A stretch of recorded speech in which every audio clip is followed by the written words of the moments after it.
നിങ്ങളുടെ favourite shows ഇനി ഒരിക്കലും മിസ്സാവില്ല. ഇപ്പോൾ C5 കാണും നിങ്ങളുടെ ഫേവറേറ്റ് ഷോസ് തികച്ചും സൗജന്യമായി. നിങ്ങളുടെ വീട്ടിൽ നിന്ന് കൊണ്ടുവന്ന ഭക്ഷണത്തിൽ വിഷം കലർത്തിയത് ദേ, എന്റെ കൊച്ചിന് എന്തെങ്കിലും പറ്റിയിട്ടുണ്ടെങ്കിലുണ്ടല്ലോ കെട്ടും ഭാണ്ഡോടുത്ത് ഇറങ്ങിക്കോണം ഇവിടുന്ന്. ഹോട്ടലിലോ വീട്ടിലോ പോയി എച്ചിൽ പാത്രം കഴുകി ജീവിച്ചോണം. എനിക്ക് അർജന്റായ ഒരു പേഷ്യന്റിനെ നോക്കാനുണ്ട്. ഡോക്ടർ ഡോക്ടർ സാറിന് എന്നോട് സീരിയസ് ആയി പറയാനുണ്ടോ എന്തെങ്കിലും? ഉണ്ട് ഡോക്ടർ. സാറ് പറയാൻ പോകുന്നതും ആവശ്യപ്പെടാൻ സാധ്യതയുള്ളതും എന്താണെന്ന് എനിക്കറിയില്ല. എന്നാലും അഡ്വാൻസ് ആയിട്ട് ഞാൻ ഒരു കാര്യം പറയാം. എനിക്ക് ചെയ്തു തരാൻ കഴിയുന്നതേ ചോദിക്കാവൂ. ഓ, ഇത് ഡോക്ടറെ കൊണ്ട് ചെയ്തു തരാൻ കഴിയുന്നതാണ്. എങ്കിൽ പറഞ്ഞോളൂ, എന്താണ് ഞാൻ ചെയ്തു തരേണ്ടത്? ഡോക്ടർ സംഭവിക്കാനുള്ളത് സംഭവിച്ചു. ഇനി മറ്റുള്ളവർക്ക് ബുദ്ധിമുട്ടുണ്ടാവാത്ത വിധം ഈ കേസ് ഒന്ന് അവസാനിപ്പിക്കണം. അതിന് ഡോക്ടർ എന്നെ ഒന്ന് സഹായിക്കണം. ഇപ്പോഴും ഞാനെന്താ ചെയ്തു തരേണ്ടതെന്ന് സാറ് പറയുന്നില്ല. മറ്റൊന്നും വേണ്ട. റിപ്പോർട്ട് എഴുതുമ്പോൾ ഫുഡിൽ വിഷം കലർത്തി എന്ന് എഴുതുന്നതിന് പകരം ഫുഡ് പോയ്സൺ എന്ന് മാത്രമേ എഴുതാവൂ. അങ്ങനെയാണെങ്കിൽ വലിയ ഏനക്കേട് വരുത്താതെ ഞങ്ങൾക്ക് കേസ് അങ്ങ് ഒഴിവാക്കായിരുന്നു. എനിവേ ഇതുകൊണ്ട് വേറെ കുഴപ്പമൊന്നും ഉണ്ടാവില്ലല്ലോ. ഹേയ്, മറ്റെന്ത് വരാൻ? ഒന്നുമില്ലെന്നേ. എന്തെങ്കിലും ഉണ്ടെങ്കിൽ തന്നെ അത് ഞാൻ ഹാൻഡിൽ ചെയ്തോളാം. ഓക്കെ.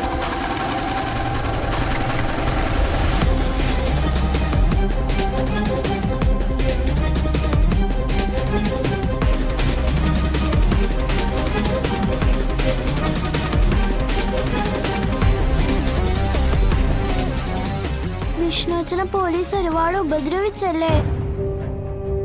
മോൾക്കത് കേട്ടപ്പോ ഒരുപാട് സങ്കടം വന്നു. മോളോട് ആരാ പറഞ്ഞേ? ഞാൻ അറിഞ്ഞു. എനിക്ക് വിഷ്ണുവച്ചനെ കാണണമെന്ന് തോന്നുക അച്ഛാ.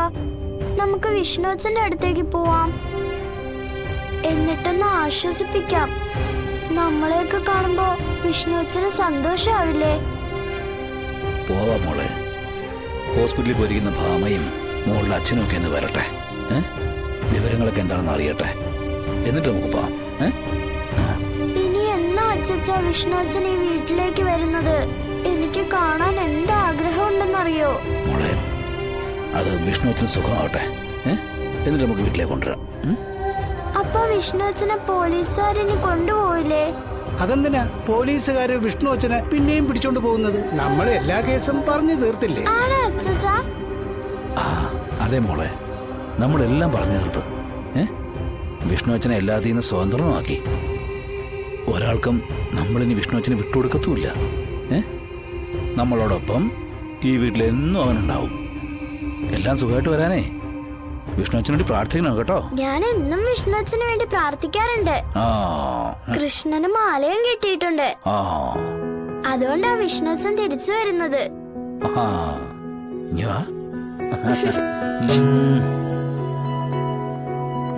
എന്റെ ചക്കര അച്ഛനാ.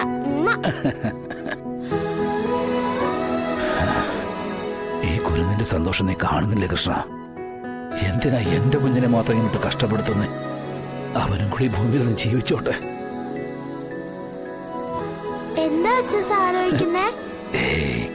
ഒന്നുമില്ല മോളെ.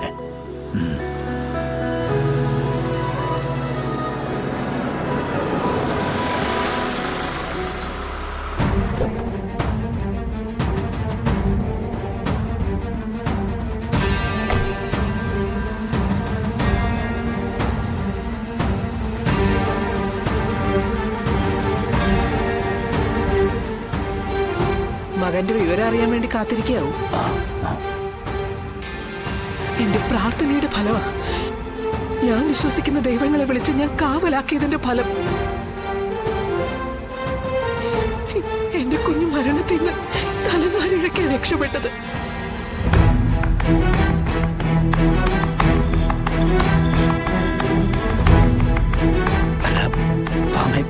അവനെ കണ്ടോ? പിന്നെ കാണാതെ ഡോക്ടർമാരൊരു പരുവാക്കിയിട്ടിരിക്കുക എന്റെ മോന്. അവര് വയറ് കഴുകുവോ വയറിളക്കുവോ അങ്ങനെ അവരെ കൊണ്ട് ചെയ്യാവുന്ന പഠിച്ച പണി 18 നോക്കിട്ടാ എന്റെ കുഞ്ഞിന്റെ ശരീരത്തിലേറിയ വിഷാംശം മുഴുവൻ അവര് കഴുകിക്കളഞ്ഞത്. വേദന കൊണ്ട് അവൻ കരയുക. ഒരമ്മയ്ക്കും അത് കണ്ടു നിൽക്കാനാവില്ല. പക്ഷെ ഞാൻ കണ്ടു. എന്റെ മോന്റെ അവസ്ഥ ഞാൻ കണ്ടുകൊണ്ട് നിന്നു. അതെന്തിനാണെന്നറിയോ? അവസ്ഥയിലാക്കിയവർക്കെതിരെ ശക്തിയോടെ പ്രതികരിക്കാൻ. അതിനുള്ള ശക്തി കിട്ടാൻ വേണ്ടിയാ ഞാൻ ആ കാഴ്ച നോക്കിക്കൊണ്ട് നിന്നത്. എന്ത് വിവരക്കട ഭാമി നീ പറയുന്നേ? മറ്റുള്ളവരോട് പ്രതികാരം തീർക്കാൻ സ്വന്തം മകന്റെ ദയനീയാവസ്ഥ കണ്ട് ആസ്വദിക്കുന്നോ? നിന്റെ മനസ്സ് ഇത്രയും കട്ടിയാണോ? ആക്കിയതാ ഇവളുടെ കുഞ്ഞിച്ചി, അവളുടെ അമ്മയും കൂടി. രാഘവേട്ടൻ അറിയോ, ശാലിനി നിങ്ങളെ തലയെ കെറ്റിക്കൊണ്ട് നടക്കുന്നത് കളക്ടർ മാഡം തന്നെ. അവളുടെ അമ്മയെ കൊണ്ട് ഭക്ഷണം ഉണ്ടാക്കിച്ച് അതില് വിഷം ചേർത്ത് എന്റെ മകനെ കൊല്ലാൻ നോക്കിയിരിക്കുന്നു. സത്യമേ, അമ്മയെ കൊണ്ടാകുമ്പോഴേ അവളുടെ നേരെയുള്ള ഒരു അന്വേഷണം വരില്ലല്ലോ. ശിവ ശിവ, എന്തൊക്കെയാ ഈ കേൾക്കുന്നത്? അല്ല, വീരകഥകൾ ഇനിയുണ്ട്. അടവുകൾ പലതും എടുത്തിട്ടും സ്വന്തമാക്കാൻ പറ്റില്ലെന്ന് വന്നപ്പോ കൊന്നു പകരം വീട്ടു അവള്. ആ കാർത്തികയെ കാറിലിട്ട് കത്തിച്ചതിലും കളക്ടർ മാഡത്തിന് പങ്കില്ലെന്ന് ആരാ കണ്ടത്? ഇല്ലെങ്കിൽ അവളത് അവളുടെ അച്ഛനെ കൊണ്ട് ചെയ്യിച്ചതായിരിക്കും. കുടുംബത്തുള്ളവരും മൊത്തം കൊലയാളികളാകുമ്പോ പേടിക്കണം രാഘവേട്ട, പേടിക്കണം. ഇവളെയൊക്കെ പേടിക്കണം. ദേ, നാളെ നമ്മൾ ഇതുപോലെ ചത്തുമലച്ച് ഉറങ്ങി എഴുതേക്കാൻ പറ്റാതെ കടലിൽ കിടക്കില്ലെന്ന് ആര് കണ്ടു രാഘവേട്ട? കുടുംബശ്രീ ശാരദ ഹോട്ടലല്ല നടത്തുന്നത്, വിഷച്ചോറ് കെട്ടി കൊടുക്കുക. ഇത്രയും കാലം കൊണ്ട് ഇവളുമാരൊക്കെ എത്ര പേരെ കാലുപുരിക്ക് അയച്ചു എന്ന് വല്ല നിശ്ചയമുണ്ടോ? സത്യമേ, ഉണ്ടോന്ന്? കൊന്നവരുടെ കണക്ക് സൂക്ഷിക്കുന്ന മരണബുക്ക് വല്ലതും നിന്റെ അമ്മയുടെ മേശവലിപ്പിൽ ഉണ്ടോന്ന്? ഉണ്ടെങ്കിൽ പറ, എന്റെ മകന്റെ നമ്പർ എത്രയാണെന്ന്. അവനെ കൊല്ലാൻ നോക്കുന്നത് എത്രാമത്തെ തവണയാണെന്ന്. മതി സത്യമേ, ഇനി ഇത് കേട്ട് നിൽക്കാനുള്ള ത്രാണി എനിക്കില്ല. ഞങ്ങൾ അമ്മയും മക്കളും അന്നം കൊടുത്ത് ജീവിച്ചവരാ. അക്ഷയപാത്രത്തിൽ എന്ന പോലെ ആ ഹോട്ടലിൽ ഭക്ഷണം ചോദിച്ചു വന്നവർക്കെല്ലാം വയറ് നിറച്ച് ഭക്ഷണം കൊടുത്ത പാരമ്പര്യമുണ്ട്. അതിപ്പോഴും അങ്ങനെ തുടരുന്നതിനുള്ള കാരണം അന്നത്തെ ബഹുമാനിക്കുന്നുണ്ട്. അന്നം കൊടുത്ത് അന്നം വാങ്ങാനുള്ള കഴിവ് ഓടേ തമ്പുരാൻ എന്റെ അമ്മയ്ക്ക് നൽകിയിരിക്കുന്നത് കൊണ്ട് മാത്രമാ. അതിൽ കളവെന്റെ അമ്മ കാണിക്കില്ല സത്യമ്മ, ഞങ്ങളും മക്കളും കാണിക്കില്ല. പിന്നെ ഞാനാണോടി നിങ്ങളുടെ വീട്ടിൽ നിന്ന് കൊണ്ടുവന്ന ഭക്ഷണത്തിൽ വിഷം കലർത്തിയത്? ദേ, എന്റെ കൊച്ചിനെന്തെങ്കിലും പറ്റിയിട്ടുണ്ടെങ്കിലുണ്ടല്ലോ, കെട്ടും ഭാണ്ഡെടുത്ത് ഇറങ്ങിക്കോണം ഇവിടുന്ന്. ഹോട്ടലിലോ വീട്ടിലോ പോയി എച്ചിൽ പാത്രം കഴുകി ജീവിച്ചോണം.